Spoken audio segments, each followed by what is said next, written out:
Diz assim: E como foram os irmãos apacentar o rebanho do pai em Siquém, perguntou Israel a José: Não apacentam teus irmãos o rebanho em Siquém? Vem, enviar-te-ei a eles. Respondeu-lhe José: Eis-me aqui. Disse-lhe Israel: Vai agora e vê se vão bem teus irmãos e o rebanho, e traze-me notícias. Assim o enviou do vale de Hebrom, e ele foi a Siquém. E um homem encontrou a José, que andava errante pelo campo. E lhe perguntou: Que procuras? Respondeu: Procuro meus irmãos. Dize-me, onde apacentam eles o rebanho? Disse-lhe o homem: Foram-se daqui, pois ouvi-os dizer: Vamos a Dotã. Então seguiu José atrás dos irmãos e os achou em Dotã. Uma das coisas que a gente vê aqui até esses versículos é a disposição e a obediência de José ao seu pai, né?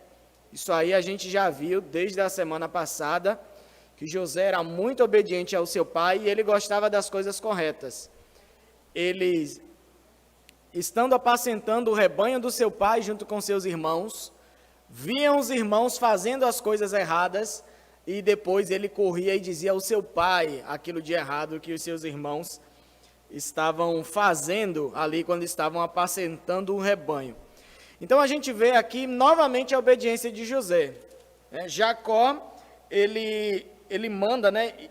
Na verdade aqui não é nem Jacó, o nome dele já mudou para Israel. E aí ele fala que vai enviar José até Siquém para ver o que os irmãos estavam fazendo. E a resposta de José é: Eis-me aqui.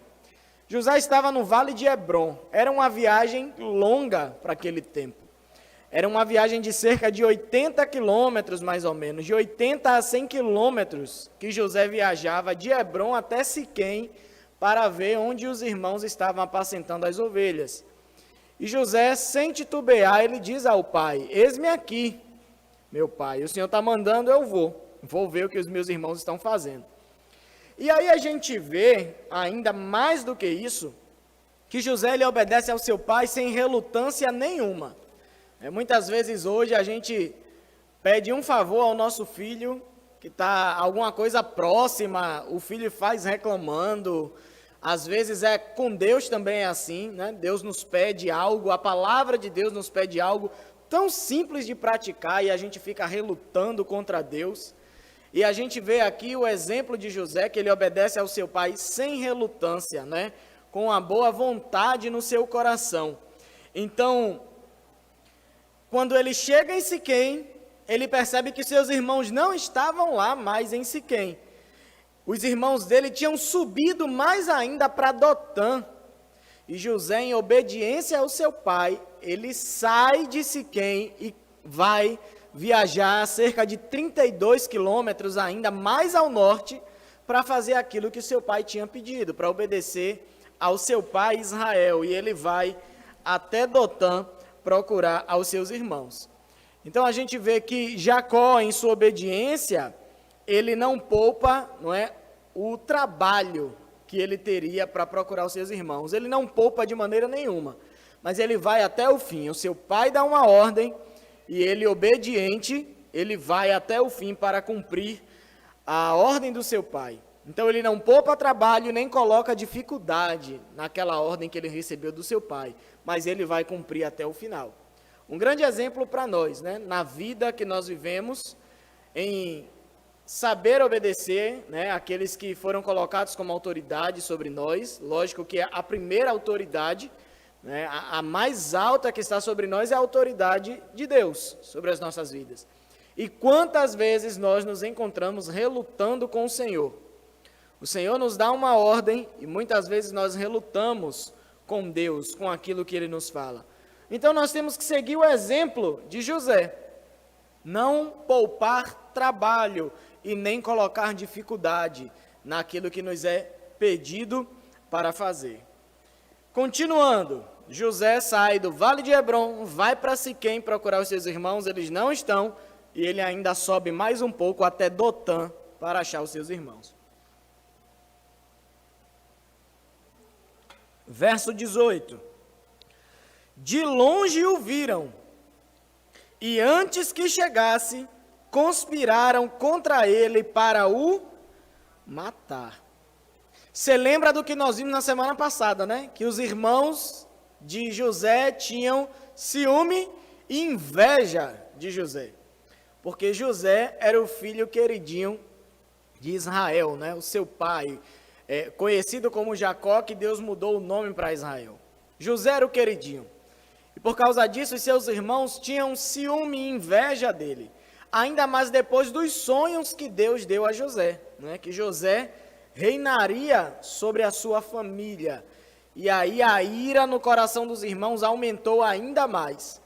Tanto que a palavra aqui nos mostra no verso 18, que quando seus irmãos viram José vindo de longe, a palavra diz, de longe o viram e antes que chegasse, conspiraram contra ele para o matar. Então aproveitaram que eles estavam a mais de 100 quilômetros de distância de casa.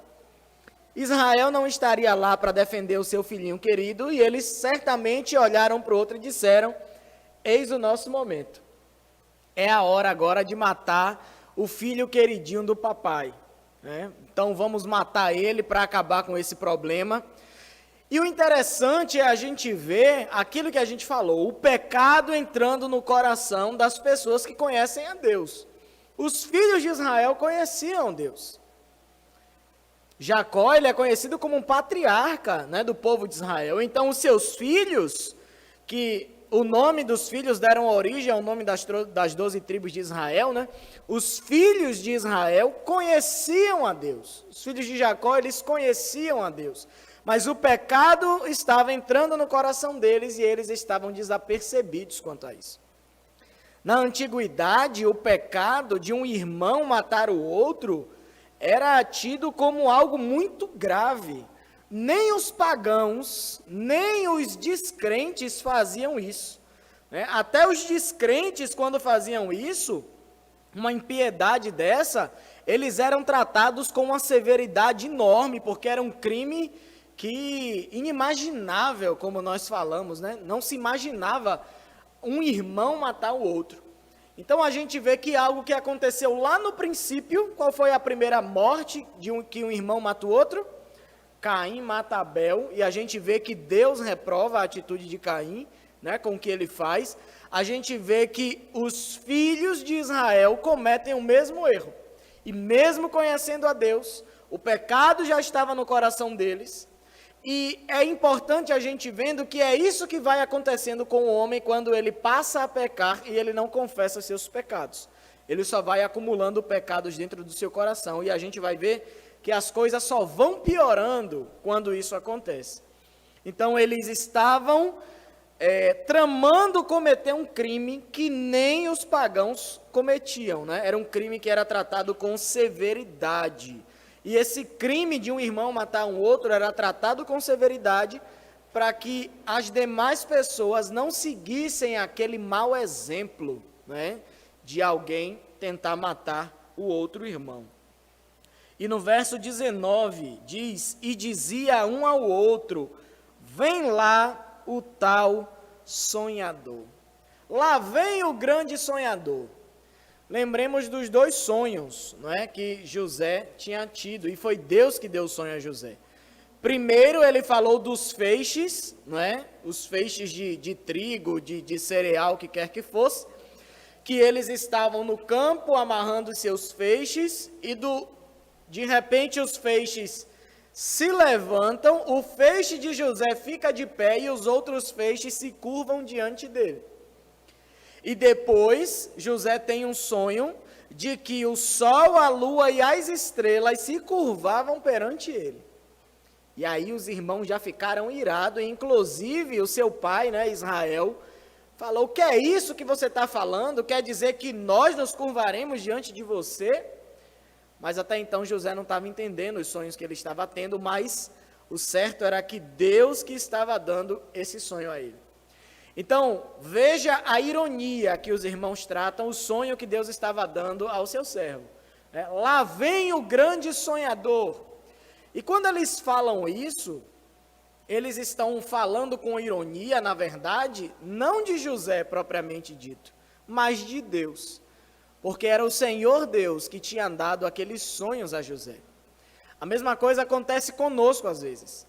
Quando nós procuramos nos submeter à palavra de Deus e a palavra começa a transformar as nossas vidas, uma das coisas que acontecem é as pessoas que estão ao nosso redor, começando a ver a nossa mudança, começa a colocar às vezes alguns apelidos na gente, né? Lá vem o santo, lá vem o santarrão de lá, esse aí ninguém pode mexer não, aí é o santo dos santos, aí como é? O rei da cocada preta, o que quer que seja que o povo fala, né? Muitas vezes é assim que as pessoas começam a falar de nós, quando nós passamos a nos submeter e obedecer à palavra de Deus. Mas nós não podemos pegar essas coisas e trazer para o nosso coração. Nós precisamos nos lembrar que acima, além deles estarem falando isso da gente, muito mais, eles estão falando com o Senhor. Porque nós só estamos obedecendo a palavra de Deus. E andando em conformidade com a palavra, não importa do que as pessoas nos chamem, não importa o que o mundo fale concernente a nós, o que importa é que nós precisamos estar tranquilos, que nós estamos em obediência ao nosso Deus. Então eles estavam tratando com desdém, não é? A José, mas na verdade eles estavam desdenhando de Deus, porque o sonho que José tinha tido, foi Deus que tinha dado ao seu servo. E eles continuam no versículo 20. Vinde, pois, agora, matemo-lo e lancemo-lo numa dessas cisternas, e diremos, um animal selvagem o comeu, e vejamos em que lhe darão uns sonhos. Veja só, eles queriam matar José, e eles ainda pensaram em como eles se livrariam do crime que eles cometeriam. Então a gente vê aqui no versículo 20 que os irmãos de José estão buscando um pretexto para poder se isentar do crime que eles iriam cometer. Entretanto, talvez nunca surgiu na mente deles, né, por causa do coração deles que estavam cheio de pecado, que talvez eles estivessem tramando algo que pudesse esconder o crime deles, mas diante dos homens. Mas talvez não tivesse passado pela mente deles que de Deus ele jamais conseguiria esconder o pecado deles. E é algo para nós estarmos atentos com relação a isso. Com o nosso pecado é do mesmo jeito. Às vezes nós pecamos, erramos, e nós queremos fazer algo para tentar maquiar e esconder o nosso pecado diante dos homens. Mas nós precisamos sempre nos lembrar que nós nunca poderemos nos esconder aos olhos de Deus. A gente nunca vai conseguir esconder os nossos pecados aos olhos de Deus.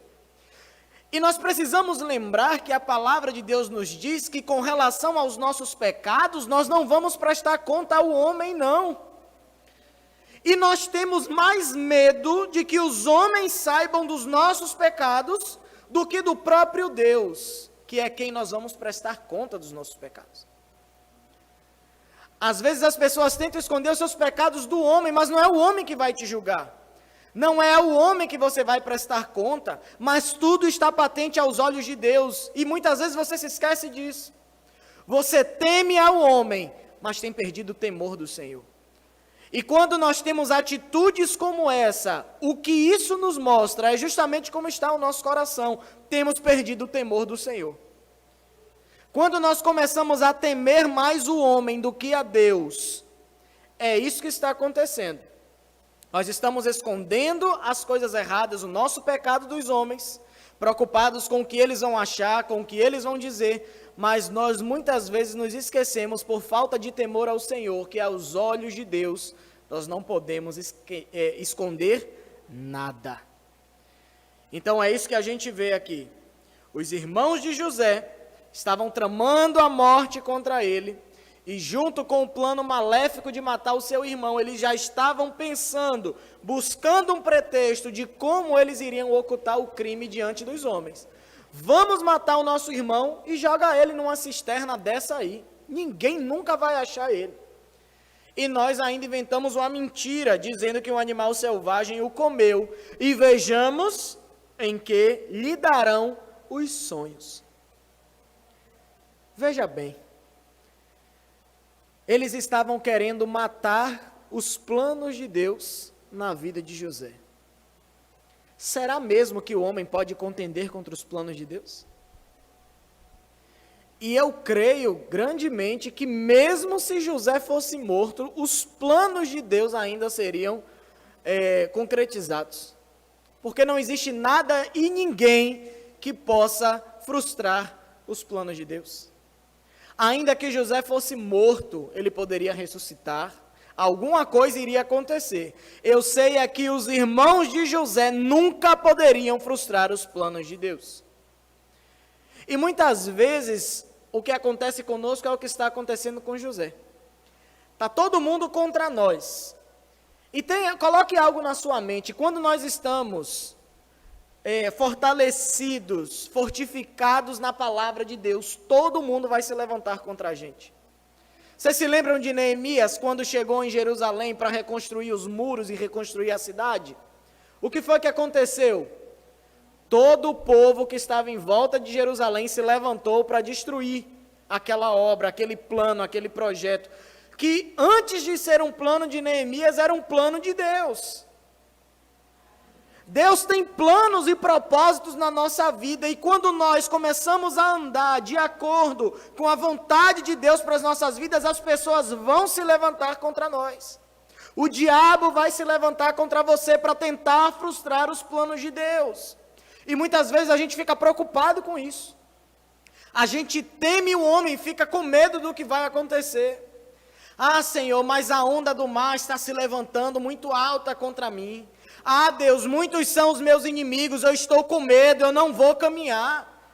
Enquanto Deus está dizendo, caminhe, filho, quem está com você sou eu. Ninguém vai poder frustrar os meus planos na tua vida. Só ande em conformidade com a minha palavra, com aquilo que eu tenho para você. Ande de acordo com a minha vontade, e nada e ninguém poderá frustrar os meus planos. É assim que a gente deve pensar. E foi assim que José andou. Ele nem sabia ainda o que os irmãos estavam tramando contra ele, mas ele estava firmado no Deus que ele servia. Ele sabia sobre o Deus verdadeiro e ele estava firmado no Senhor. Versículo 21. Mas Rúben, que era o irmão mais velho de José, ouvindo isso, livrou-o das mãos deles e disse, não lhe tiremos a vida. Também lhes disse Rúben, não derrameis sangue, lançai-o nessa cisterna que está no deserto, e não ponhais mão sobre ele. Isto disse para o livrar deles, a fim de o restituir ao pai. Mas logo que chegou José a seus irmãos, despiram-no da túnica, a túnica talar de mangas compridas que trazia, e tomando-o, lançaram na cisterna vazia e sem água. Olha que situação José chegou. Rúben ali se levanta para tentar salvar o seu irmão. E Rúben foi o irmão, é o irmão mais velho de José, e Rúben cometeu diversos erros contra o seu pai Israel e contra Deus, né? Automaticamente, quando a gente peca contra alguém, nós estamos pecando contra Deus também. E Rúben, ele pecou, ele maculou o leito do seu pai e diversos outros erros que Rúben cometeu. Talvez Rúben pensou que ele iria restaurar o relacionamento com seu pai, trazendo o filhinho querido do papai de volta, né? Então Rúben fala, olha, não vamos matar ele não, joguem José apenas numa cisterna e pronto.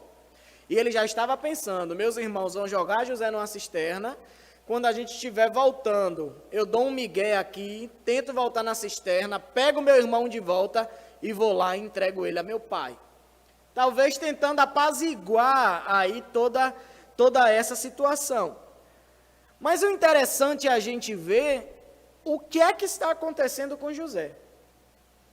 José, ele tinha recebido promessas de Deus através dos sonhos que Deus tinha dado a ele. E os sonhos que José teve era um sonho, era uma promessa que Deus estava dando, que Deus exaltaria José. Essa era a promessa de Deus para José. Só que veja o que é que José está enfrentando, e a gente sabe o final da história de José. Vejam, comecem a perceber o que é que José começa a enfrentar para que a promessa de Deus se cumpra na vida dele. A gente acha que quando Deus dá uma promessa para a gente, o nosso caminho vai ser livre. A gente vai caminhar, correndo pelo caminho, sem nenhum percalço no meio do caminho, sem nenhum obstáculo. Se Deus prometeu, Ele vai cumprir. Ele vai cumprir, isso é certo. Mas até que a promessa de Deus se cumpra, você pode viver muitas situações de humilhação na sua vida, como José viveu. E em tudo isso, precisamos nos lembrar que Deus está provando a nossa fé. Como é que Deus faz promessas a José através de sonho que o exaltaria, e agora José está quase sendo jogado numa cova ali morto pelos seus irmãos? Veja a humilhação que José está vivendo, e a gente sabe que Deus está no controle disso tudo. Será que verdadeiramente quando a gente vive situações como essa, a gente compreende o trabalhar de Deus na nossa vida? Ou a gente começa a resmungar contra Deus? Ou a gente começa a duvidar das promessas que Deus fez para a gente?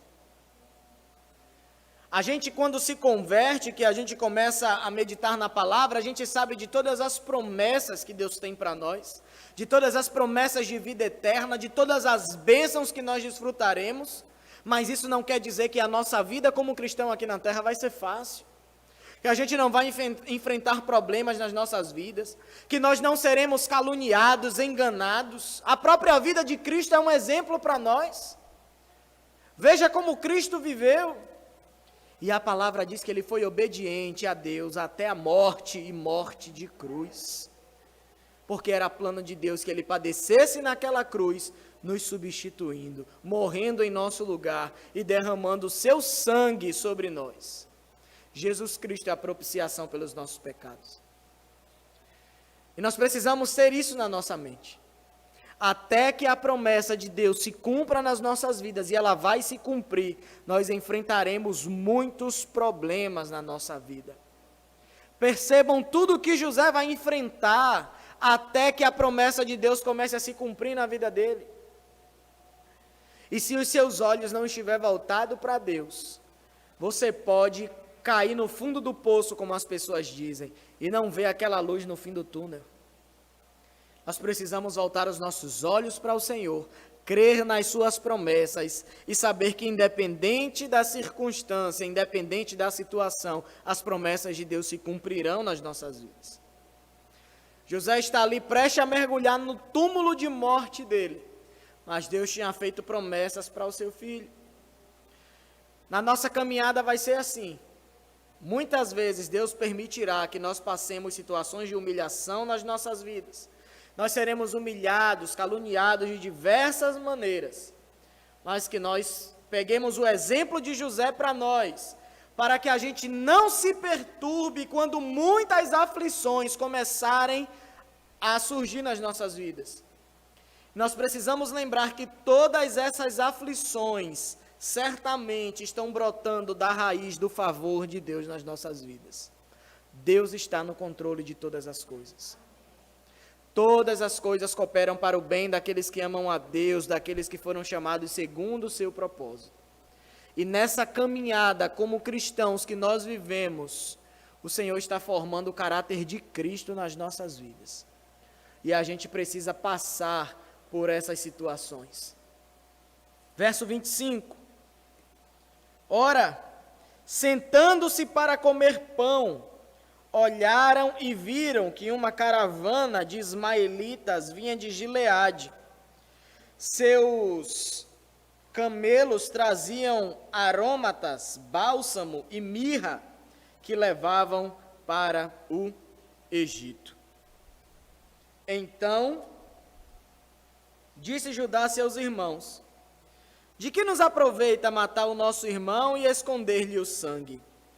Vinde, vendamo-los aos ismaelitas. Não ponhamos sobre ele a mão, pois é nosso irmão e nossa carne. Seus irmãos concordaram.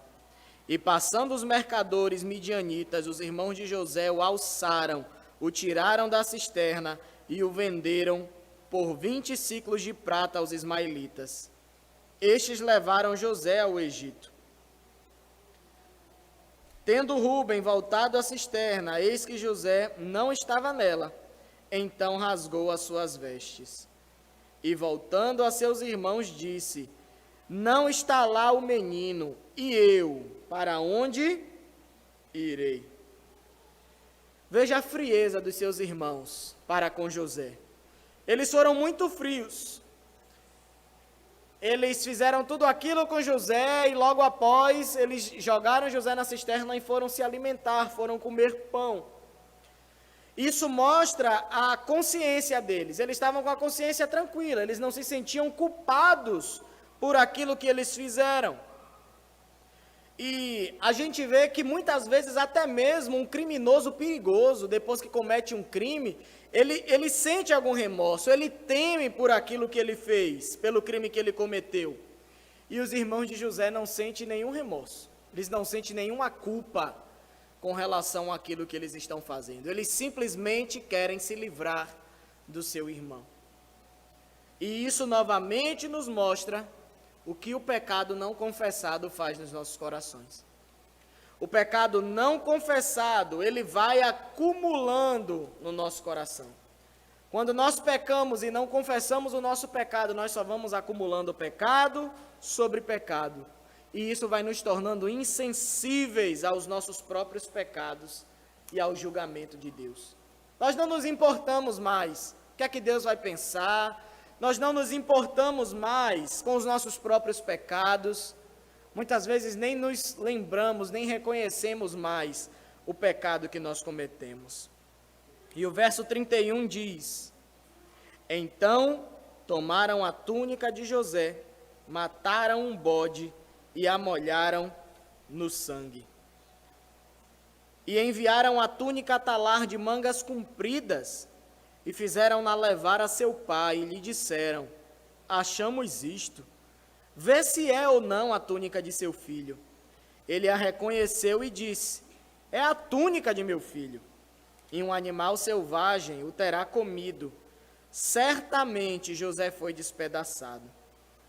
Então Jacó rasgou as suas vestes e se cingiu de pano de saco e lamentou o filho por muitos dias. Levantaram-se todos os seus filhos e todas as suas filhas para o consolarem. Ele, porém, recusou ser consolado e disse: Chorando, descerei a meu filho até a sepultura. E, de fato, o chorou seu pai. Veja o que é que os filhos de Israel fizeram.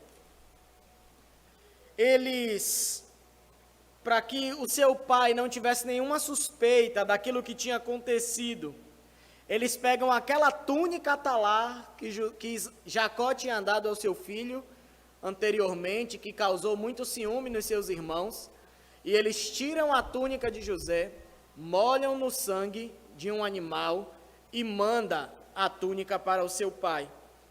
E eles fazem isso para que Jacó pensasse que José foi dilacerado por um animal selvagem. Então a gente vê a perversidade no coração desses homens, né, desses irmãos de José. A perversidade levaram eles ao ponto de colocar na mente do pai deles uma ferida mortal. A gente vê aqui como Israel ficou entristecido, decepcionado com aquilo que aconteceu. E a gente vê que os filhos dele levantaram-se, o verso 35 diz: levantaram-se todos os seus filhos e todas as suas filhas para o consolarem.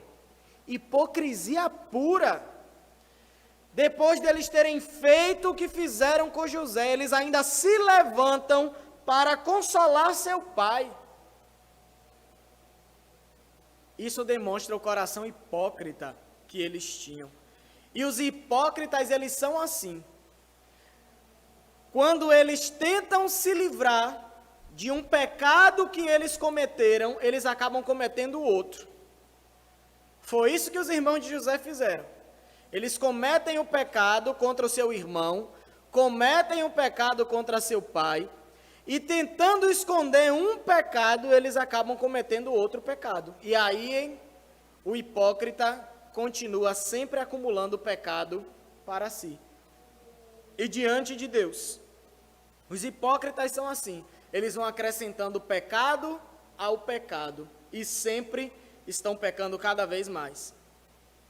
Se eles tivessem tomado uma posição diferente, se eles tivessem pelo menos demonstrado arrependimento ali, vendo a tristeza do seu pai, e tivessem se arrependido do que fizeram, se eles tivessem ao menos ali exposto o pecado, confessado o pecado diante do seu pai e pedido perdão, mesmo que eles soubessem que eles não conseguiriam mais achar José, porque eles nem sabiam para onde José ia,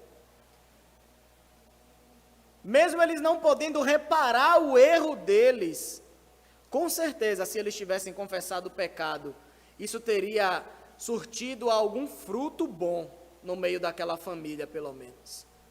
E a gente vê que não é isso que eles fizeram, mas eles continuaram escondendo o seu pecado e pecando cada vez mais contra Deus e contra o seu pai. E a gente vê que, pelo visto, eles se sentiam satisfeitos por aquilo que eles fizeram contra o seu irmão. Então, por esse exemplo aqui dos irmãos de José, nós somos ensinados a cuidar do nosso coração, a evitar a hipocrisia, a evitar a dissimulação, a evitar fingir que somos algo que não somos, a evitar esconder os nossos pecados, mas seguir o exemplo que a palavra de Deus nos diz em Tiago, que nós precisamos confessar os nossos pecados uns aos outros e orarmos uns pelos outros para sermos curados. E aí a palavra vai dizer que a súplica do justo, muito pode em sua eficácia. É isso que nós precisamos fazer como filhos de Deus. Então, por esse exemplo, nós somos confrontados a evitar a dissimulação e a esconder o nosso erro. Verso 36, para a gente finalizar.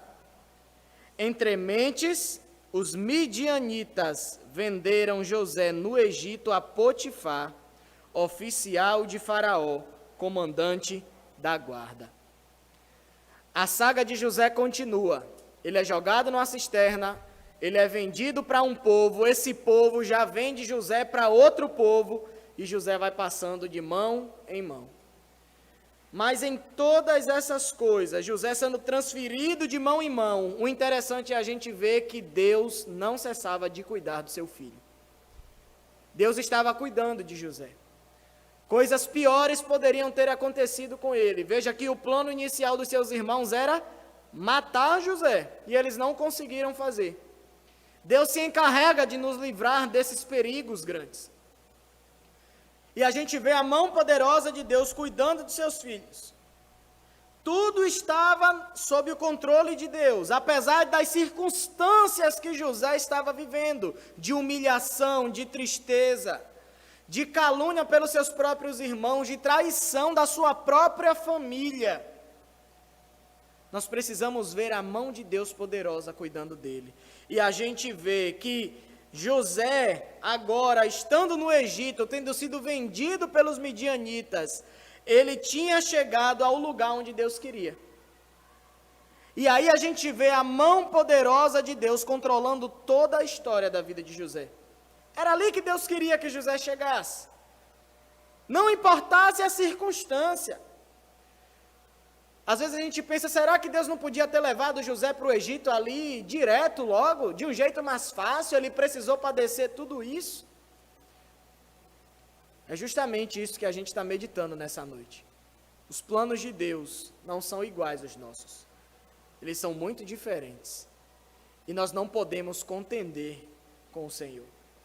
Nós precisamos sempre lembrar que a vontade de Deus ela é boa, perfeita e agradável. É muito melhor do que a nossa. E veja que mesmo em meio a todas essas circunstâncias ruins que José passou, ele chegou no lugar onde Deus queria que ele chegasse. E a partir dali do Egito, que a gente vai ver que os planos que Deus tem para José começariam a se concretizar. Os planos de Deus começariam a acontecer. Nós nunca podemos duvidar dos planos que Deus tem para a gente. E mesmo que nós enfrentemos circunstâncias difíceis nas nossas vidas, precisamos nos apegar às promessas de Deus, sabendo que elas se cumprirão nas nossas vidas. Por isso que José não esmoreceu. Por isso que José ele era obediente. Por isso que José estava sempre com alegria no seu coração. A gente vê que em tudo isso, a gente vê que José não reclama contra Deus. José não reclama das circunstâncias, José não fala, mas Deus, o Senhor me deu um sonho, é uma promessa do Senhor, que o Senhor me exaltaria, e olha o que eu estou vivendo, olha o que é que o Senhor está fazendo comigo. Muito pelo contrário, a gente vê José obediente, se submetendo a tudo que estava acontecendo na vida dele, e a gente vê que o plano de Deus, a partir de então, José chegando no Egito, começaria a se concretizar na vida do seu servo. Que peguemos esse exemplo para nós e que não sigamos os exemplos dos irmãos dele, que eram hipócritas, dissimulados, que escondiam seu pecado, temiam o homem, mas não temiam ao Senhor. Que nós possamos andar sempre confessando o nosso pecado a Deus, pedindo perdão, em pecados recorrentes, que nós possamos sempre chamar alguém de nossa confiança e confessar o nosso pecado, pedir ao irmão que nos ajude em oração. E assim a palavra de Deus se cumpre nas nossas vidas, dizendo que quando isso acontece, nós somos sarados do nosso pecado. E o Senhor deseja sarar o nosso coração de todo o pecado que ainda nos escraviza. Vamos orar ao Senhor nessa noite. Te louvamos, ó Deus, pela Tua palavra. Te agradecemos, ó Pai, por mais uma parte dessa história tão linda, Senhor, onde nós vemos o Teu propósito se cumprindo na vida dos Teus servos, a Tua promessa, Senhor, se cumprindo mesmo em meio a circunstâncias tão ruins, tão difíceis, que nós possamos ser como José, ó Pai, que nós possamos estar firmados naquilo que o Senhor prometeu para nós, em nome de Jesus. Nos ajuda, Senhor, a termos uma vida transparente. Nos ajude, Senhor, a sermos sempre de acordo com a Tua palavra, obedientes. Nos ajuda, Senhor, a sermos sarados dos nossos pecados, ó Pai, confessando os nossos pecados uns aos outros, confessando o nosso pecado ao Senhor, para que o Senhor nos ajude e nos sare, ó Deus. Fortalece o Teu povo, ó Pai, fortalece a Tua igreja em nome de Jesus. Que o Teu Espírito Santo aplique a Tua palavra nas nossas vidas. Que a Tua palavra possa habitar ricamente em nós e possa nos trazer o entendimento e o conhecimento de quem Tu és, do Teu amor por nós, da grandeza do Teu poder, ó Pai, em nome de Jesus. Que possamos estar firmados no Senhor e na Tua palavra, para termos força a cada dia para caminharmos, ó Deus. Caminharmos em direção ao Senhor. Caminharmos em direção à perfeição que nós vemos em Cristo Jesus. Nos ajuda a andar em santidade, ó Pai, é isso que o Senhor requer de nós. Nos ajude a chegar, Senhor, no estado de maturidade que a Tua palavra requer de nós. Nos ajude a tirar os nossos olhos das circunstâncias, das situações difíceis que vivemos, da situação de humilhação, de calúnia. Nos ajude, Senhor, a manter os nossos olhos fixos em Ti, e que o Senhor nos ajude a chegar até o final, ó Pai. Que o Senhor nos preserve firmes nos Teus caminhos, e que a Tua graça e o Teu poder seja derramado sobre nós a cada dia, em nome de Jesus. Nos despede em paz nessa noite, Senhor. Nos leva aos nossos lares protegidos e guardados pelo Senhor. Livra-nos de todo mal, ó Pai, em nome de Jesus. Ser conosco, ó Deus. Abençoa cada família aqui representada, ó Pai, cada lar. Que a Tua paz esteja nos nossos lares, a Tua provisão. E que nós possamos provar do Teu poder agindo, Senhor, na nossa família, em nome de Jesus. Cuida de nós, Senhor, nos livra de todo mal e nos dá um restante de semana abençoados diante da Tua presença, Senhor, em nome de Jesus. É o que nós oramos, agradecidos nessa noite, em nome de Jesus. Que o amor de Deus Pai, a graça do nosso Senhor Jesus Cristo e a comunhão do Espírito Santo de Deus permaneça hoje e para sempre nas nossas vidas, em nome de Jesus. Amém.